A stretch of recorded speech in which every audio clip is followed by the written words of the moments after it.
Masakit po sa loob ko na nangyari ulit ito. Bagamat hindi pa ako senador, nagsimulang problema ni Jovelyn. Sana po ay natulungan ko siya agad. Lumapit po siya sa akin noon. Sa inakala niya, ang kausap niya po ay ang aking tanggapan.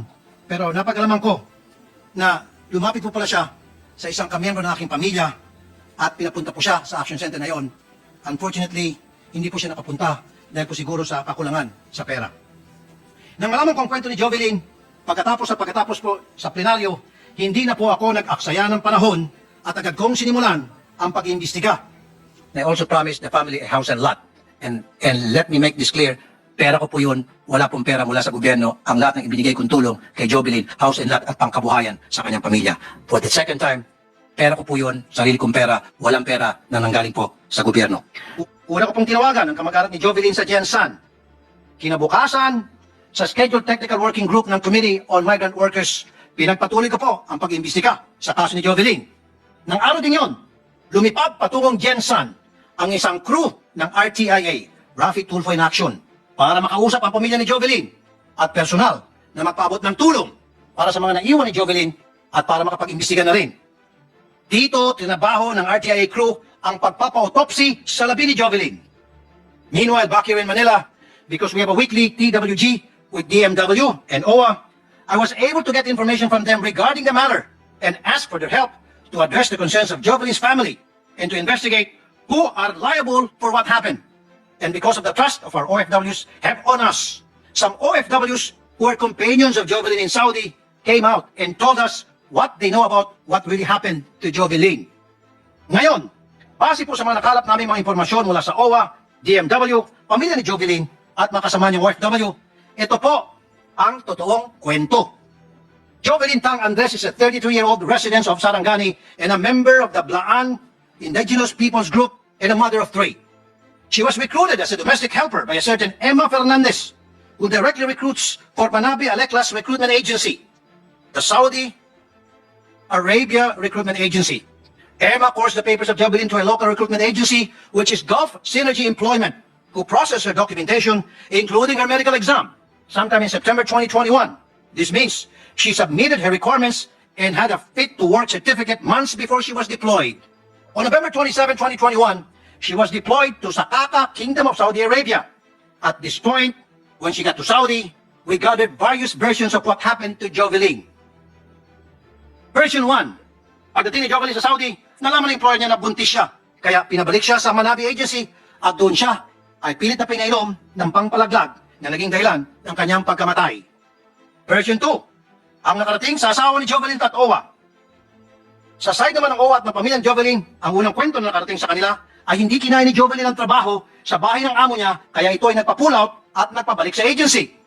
Pagdating sa accommodation, nakaramdam daw ng sakit sa likod at tiyan si Jovelyn, nagsabi siya sa kanyang asawa na gusto niyang umuwi.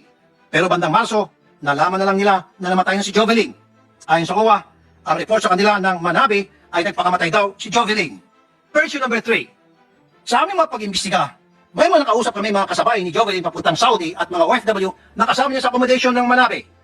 Ayon sa pakikipag-usap ko sa kanila sa video conference, bago daw lumipad papuntang Saudi ay hindi daw nakapag-pregnancy test si Jovelyn. Pagdating sa Saudi, hindi din agad in-apply ng residence permit o ikama si Jovelyn ng kanyang amo. Natili po ito ng mga 1 buwan. Doon mag-apply na ng ikama si Jovelyn at pinag-medical exam siya, na-discovery ng amo na siya ay buntis. Kaya pinabalik siya ng amo sa Manabi Agency. Pagdating sa accommodation ng Manabi, nagpahiwatig si Jovelyn na gusto niyang umuwi para manganak na lang sa Pilipinas. Pero di siya pinayagan dahil may 2 taong kontrata siya. Malulugi daw ang agency. Napansin ng mga kasama ni Jovelyn na special treatment si Jovelyn pagdating sa accommodation. Doon siya natutulog sa kwarto ng sekretary ng Manabi. At iba daw ang pinapakain sa kanya at pinapainom. Napag-alaman nila mula din doon sa Pinay na napag-utusan ng Manabi na pinalalagyan ng pampalaglag ang pagkain at inumin ni Jovelyn. Kinalaunan, nag-bleeding na nga si Jovelyn. Naikwento ito ng kasama ni Jovelyn na nag-aalaga sa kanya nang siya ay nag-bleeding. Gusto na raw talagang umuwi ni Jovelyn ayon sa asawa niya. Pero, di niya masabi ang tungkol sa pagbubuntis niya at ang pagkalaglag ng bata at ang mga pang-abuso ng Manabi dahil ang mga tawag nila ay monitored ng Secretary ng Manabi at may CCTV pa. Si Jovelyn ay minsan nang pinagpa-part-time sa bahay na may-ari ng Manabi.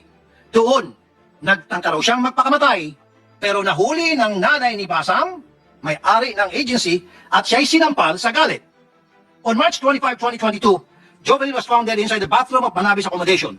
The local police, the forensic expert, and the public prosecutor immediately inspected the site and found Jovelyn hanging with a cloth to the base of the heater inside the bathroom with no signs of injuries or any indication of violence or resistance.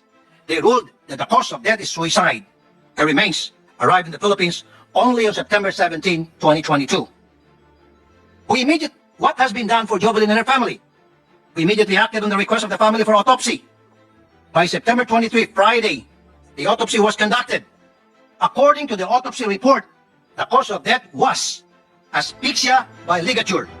And with the report of the police of Saudi that she was found hanging inside the CR with no signs of injury or any indication of violence or resistance, it seems that suicide is the cause of death. I have also consulted with a psychologist regarding the situation of Jovelyn.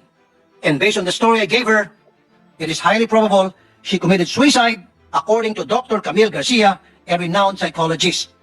Everything that happened to her contributed to her depression. Of course, knowing how Jovelyn died is not enough. We have to stand our ground for our Filipino OFWs when their rights are violated abroad. Jovelyn suffered abortion without her consent. If that happened here in the Philippines, Manabe would have been liable for intentional abortion without the consent of the woman. In Saudi Arabia, induced abortion is generally illegal. A person who performs an illegal abortion is subject to the payment of blood money to the relatives of the aborted fetus. At the embryo stage, an abortion is not allowed unless an approved medical committee decides the continuation of the pregnancy endangers the women's safety and could possibly lead to their death. In Jovelyn's case, there was no such danger. We are now coordinating with the DMW's Migrant Workers Office for the filing of this case against Manabe and its owner.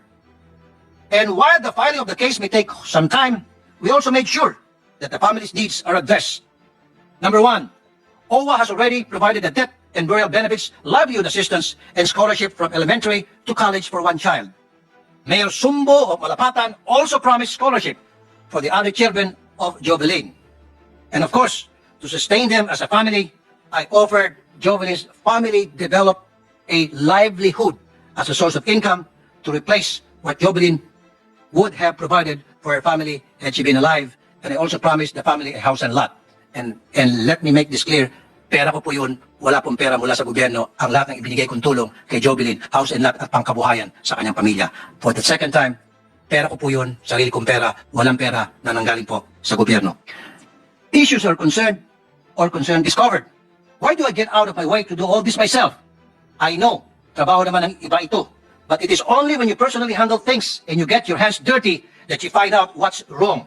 In the last 4 days that we have been working on this case, we discovered several problems that must be addressed. First, a lot of female OFWs reach their work pregnant, while there is a pregnancy test conducted during the pre-employment medical examination. Such is not enough because that is done months before the actual deployment. Sexual contact could have happened before deployment. Some agencies in practice conduct pregnancy tests before their flight, but that is not a mandatory policy. We also discovered that Manabe had a former Filipino secretary who came back here in the Philippines to recruit for them. The Filipino directly recruits in the province and then refers them to a licensed recruitment agency. We have to investigate the regulation for these illegal recruiters hiding behind or using licensed recruitment agencies. Gulf Synergy was also remiss in monitoring their deployed workers and the submission reports to DMW. How come they were not informed of the pregnancy of Jovelyn and her request to be repatriated? How come their mobile phones are being controlled by the foreign agency? The work of the recruitment agency should not end at the point of deployment. Just to inform the body, a recruitment violation case was already filed against Gulf Synergy. Its license is now suspended.